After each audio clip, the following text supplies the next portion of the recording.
గుంటూరు పర్యటనకి జగన్మోహన్ రెడ్డి గారు వస్తున్నారు పరామర్శ.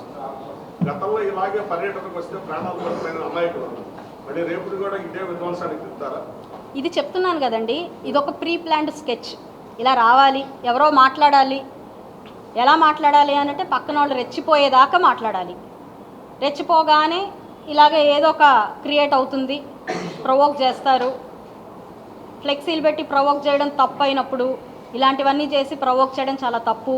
నేను మాట్లాడుతున్నాను, రేపొద్దున పర్మిషన్లు ఉండవు, మీరు రాకండి, ఇక్కడ కావాలని మీరు హడావిడి చేస్తారు, మీరు రాకండి అని చెప్పి పోలీసు వాళ్ళు చెప్తారు.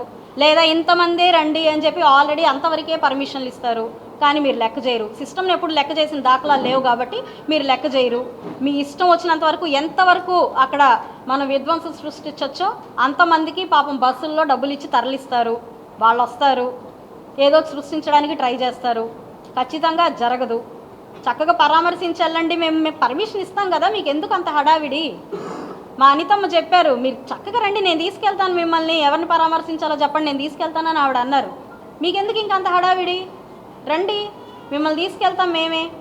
పశ్చిమ నియోజకవర్గానికి మిర్చి యాడికి వచ్చారండి, మిమ్మల్ని ఆపామా? ఇంతమంది రండి, ఎక్కువ మంది రాకండి, అక్కడ హడావిడి చేయకండి, అంత ప్లేస్ లేదు. మీరు వచ్చి వెళ్ళిన తర్వాత ఏమైనాయి, మిర్చి యార్డ్లో రైతులు టిక్కీలన్నీ పోయినాయి. అది కాబట్టి రేపొద్దున రండి, పరామర్శించండి, వెళ్ళండి, అంతే. అంతకంటే ఎక్కువగా ఏం చేయకండి, చేసే అవకాశం కూడా ఇవ్వం.